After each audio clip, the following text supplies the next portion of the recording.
Ladies and gentlemen, the Washington Post just published an op-ed titled, "The Post Publishes Correction on Trump Call with Investigator." This is the opinion piece that it just published. Why? Usually there's a correction when you fabricate and conjure up and create and lie about two quotes attributed to somebody that you're reporting on. They literally made up two quotes on and put them into President Trump's mouth, just like everyone in media did pertaining to fine people. Go to C-SPAN. You can see within the C-SPAN transcript, he states, and you can actually see him and hear him say, "I condemn those people. I condemn." He uses the word condemn 3 times. Those people should be condemned. He does that, by the way. He condemns all the horrible, atrocious ideologies that day. And still they said, he said fine people. He said fine people. And he was talking about the conservatives who wanted to keep statues up. Then they say he called the crisis a hoax. No, he didn't. He was talking specifically about the media coverage, which in many ways the media coverage was just as bad as what they did with the whole fine people debacle that they created, not anything Trump said. And now this with the call. And then just to let you know, this is like an endemic problem with media and Democrats. When Adam Schiff was trying to lead impeachment of Trump the first time, he literally created like endless quotes attributed to Trump, and then he said he was paraphrasing. Or it was a parody. Whatever, I forgot exactly how he explained why he did what he did, but he literally did not use the transcript that they had. He created his own fantasy and said, this is what Trump said. So they don't have anything on Trump. Did he make missteps? Of course President Trump made missteps. All presidents make missteps. But this is really interesting. The Washington Post knows that Trump just won a tremendous political victory. Because they admitted that in their correction, they admitted that they had listened to a source. They had listened to a source about a transcript. Think about that for a moment. Usually you wouldn't even report on a transcript. Hit subscribe to this channel right now. Tell your friends about this channel. You can go to hagoodman.com to read my writing in The Hill, The Huffington Post, Salon, The Jerusalem Post, The Roanoke Times, The Federalist, The Daily Caller. You can see my debates there. If you want to support my voice long-term, my Patreon is below. Be here later this evening for the live stream. I have the best live streams, best political live streams. You're going to love them. But ladies and gentlemen, this is just like a couple of hours ago.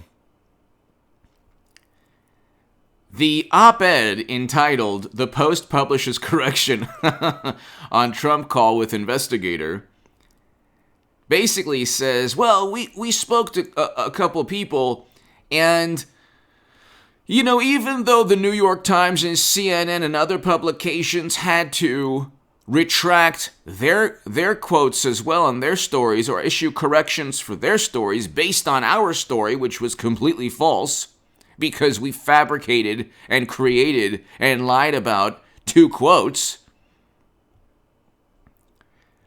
it still was unprecedented. Well, at the end, they say the Post's story as a fabrication.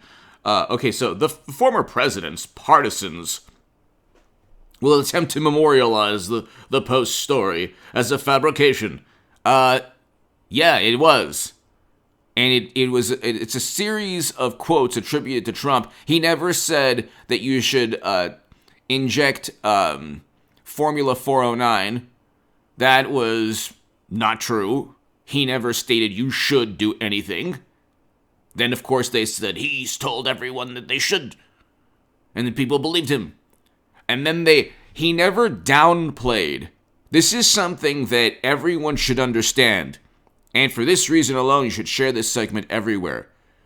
He never not one day did he downplay the pandemic. He never downplayed anything. He always, from day one, he always stated it was a serious thing. Did he think that it would go away sooner than expected? Yes, so did Democrats. Go look at the tweets from Eric Swalwell and especially from Andrew Cuomo. And even from some top medical experts. Okay, their statements. Everyone was blindsided. And to say that Trump downplayed the crisis and it was his fault absolves 7 Democratic governors, or six to 7 Democratic governors that or 7 blue states that account for 40% of all the lives lost, according to the New York Times statistics.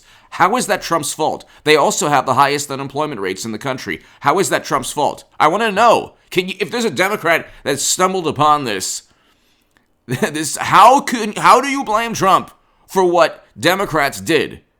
Did President Trump downplaying the pandemic force Andrew Cuomo to put infected people in elderly care facilities, which accounted for, by one estimate, 15,000 lives lost?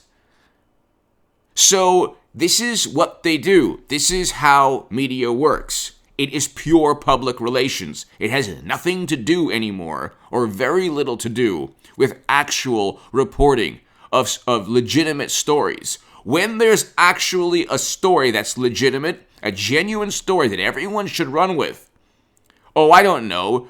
The President Biden's son with a computer that was left at a computer repair store. I mean, you can't make this up. You can't make up like how inept and irresponsible and incompetent somebody has to be. But of course, it's the president's son. To just leave a laptop full of incriminating emails showing quid pro quo schemes, pay-to-play schemes.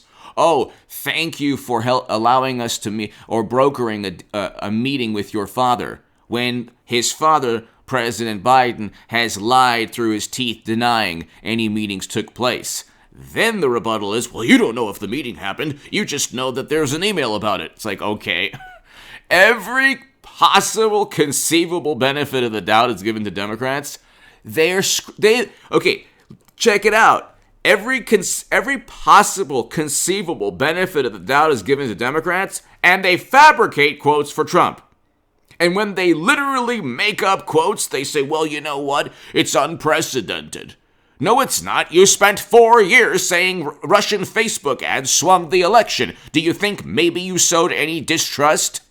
Do you think maybe you undermined the fabric, the quilt of our democracy, our flowing democracy?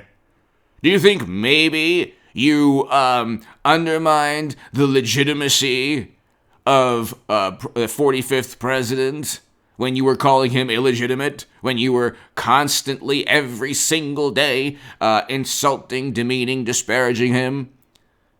And then you say, well, he was insulting everybody else. Yeah, but you never treated him as a president. Well, he didn't deserve to be treated as a president. I've heard this before. I've told people, I'm like, yeah, they never gave him a moment's rest. Well, he didn't deserve a moment's rest. I said they never treated him like a president, not even from day one. He never deserved to be treated like a president, not even from day one. Then they say, well, it's true. He should not have insulted NFL athletes. He should not have insulted LeBron James. He should not have utilized Twitter. Twitter was a trap for President Trump. It was the worst possible platform because it gave Democrats momentum. It did nothing to bolster supporters of President Trump. I mean, perhaps in the beginning. But then when they kept... you have to understand... This is why people this is one of the reasons to watch this channel. Listen to my voice. because I used to be on the left. I was the biggest Bernie Sanders booster on the internet, according to the Huffington Post. I was the unofficial scribe of Sanders' most hardcore voters, according to the Washington Post. I can tell you something. I'm voting for President Trump. I voted for President Trump. Why? May 1st, 2021, we're supposed to end our involvement completely and remove every American, man and woman, from a region of the world we've been in for 20 years. From a specific country. And I talked about that in my segment prior. We're supposed to completely end our involvement in Afghanistan. Biden wants to keep us there indefinitely, of course, forever. That's why. That's the moral case. You can't just yell climate change and say you're moral. And Trump's mean and he's a despot and authoritarian because you know all of those people throughout history use Twitter. No. Trump signed prison reform legislation and he wants to remove Americans from never-ending counterinsurgency conflicts. He's literally the antithesis of a despot and authoritarian. And he didn't demonize anyone. He made crude remarks that President Biden and other Democrats, Schumer, has made over the years. You can look at their quotes over the years. But again, everything is sensationalized with Trump. They say that, oh my God, did you see his behavior? They focused and obsessed over every word, every tweet. They basically did two things at once simultaneously. They sensationalized every word he said, amplified every thing that they deemed horrible, and published and talked endlessly about all of his words. When if they truly didn't like or trust or appreciate his behavior or words or rhetoric, they could have ignored President Trump. Ignored his tweets, ignored his press conferences, but they didn't because they had a temper tantrum for 4 years. Basically, it wasn't, okay, Trump was a good president in terms of accomplishments. In terms of the drama, that was the negative. He fed into that drama. But it was a temper tantrum. The media and Democrats, Hollywood, every wonderful, morally superior, apoplectic liberal, what they said was this: we don't want him there, we don't like him, and it doesn't matter if there's record low unemployment, it doesn't matter if he was the first president to step foot in North Korea, to begin détente between North and South Korea, leading to President Moon Jae-in of South Korea stating that Trump deserved the Nobel Peace Prize. It doesn't matter if Trump presides over the Abraham Accords, peace between Israel, UAE, Bahrain, and Morocco, the beginning of peace in a region that hasn't seen that. All of these accomplishments, First Step Act, prison reform legislation, allocated more funding to historically black colleges and universities than any president ever. That's a fact. That's below in the description. Allocated more funding to HBCUs than any president ever. And his Twitter account overshadowed all of his accomplishments. That's why he should never, ever, ever, because they're going to allow him back on Twitter. You watch. Right before midterms, they'll say, gosh, we thought about it, and we don't really want to, but here. And it'll be a trap. And they derive, my point pertaining to Twitter is that they derive momentum. I was on, the point about me being on the left and then voting for Trump, they don't have, the average Democrat votes because of loyalty and allegiance. They don't really like the Democratic Party. I didn't vote because Trump was the first Republican I ever voted for in my life. The first Republican. I've been a Democrat all my life. He was the first Republican because he's the first person that I've seen in a long time, since President Obama, who actually didn't abide by his promise, which he didn't abide by many promises. The first President, Trump, to say, wait a second, why are we in these never-ending quagmires, these never-ending counterinsurgency conflicts?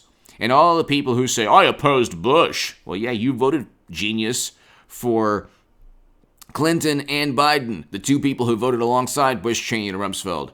Bush, Cheney, and Rumsfeld couldn't do what they did without Clinton, without Biden, without Kerry, without all the wonderful Democrats. So, I mean, hypocrisy mattered when Kerry was running. Hypocrisy doesn't matter now. I mean, and Bush was the worst president of all time.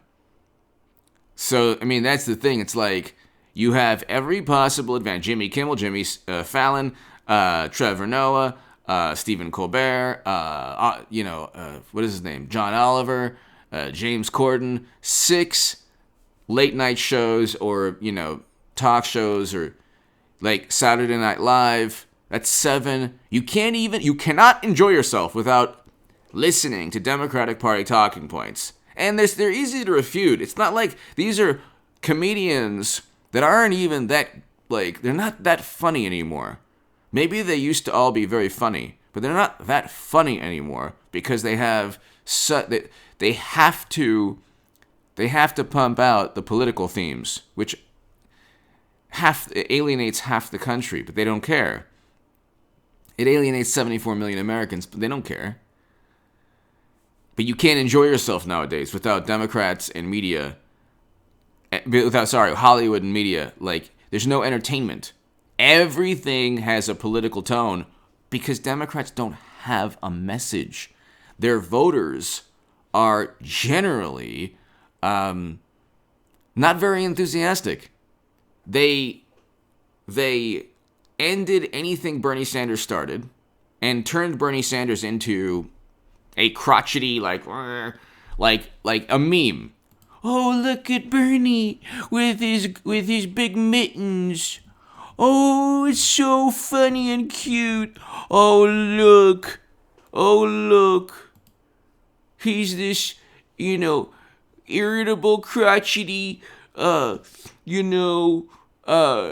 Democratic socialist. Oh, isn't that cute? Well, he's part of our side. After you railroaded him in 2016. And then blamed Russia for informing the country that Democrats completely undermined Bernie Sanders.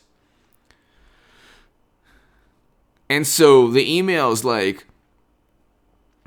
the pay-to-play schemes, the quid pro quo schemes in Biden's son's emails, the emails from the DNC, the emails from Clinton's campaign that talked about 500 conflicts of interest in Bill Clinton's philanthropic endeavors. Why do you think Madam Secretary had servers with top-secret intel on them for 4 years, and she deleted 30,000 emails? You think maybe some of the 30,000, had to do with Clinton Foundation pay-to-play schemes? How do you think the Bidens and the Clintons got their money? From real estate deals? No. Whitewater was a travesty. That's one of the one of the many investigations they had. They couldn't make money legitimately in a land deal that went under, when they first maybe tried to make money legitimately. They made money through politics, through selling themselves in politics. What's a word for that? And so that's how they made money. Trump was a billionaire for a long time. He was on the inaugural issue of the Forbes wealthiest list. So he doesn't need politics to enrich himself. You better believe Biden does, and the Clintons do, and others, Republicans as well. I support President Trump. I'm not really I want Trump Republicans, to take over the Republican Party. And by the way, there's no such thing as Trumpism. They create this world. You can look up Trumpism, and Trumpism now is, a political ideology that, fosters and is derived from base emotions of humanity linked to all the horrible political movements of the past. You've made it up because you don't like Trump. They literally made up that word. That has nothing to do with why people vote for Trump. You think 74 million Americans just voted for Trump because their base emotions were, manipulated by the Orange Menace? No, they want Americans out of a region of the world we've been for 20 years. They want a good economy. They wanted to rip up the Trans-Pacific Partnership. They wanted the USMCA instead of NAFTA. They wanted a whole bunch of things that President Trump gave them. See, Bernie Sanders voters get nothing from Bernie Sanders.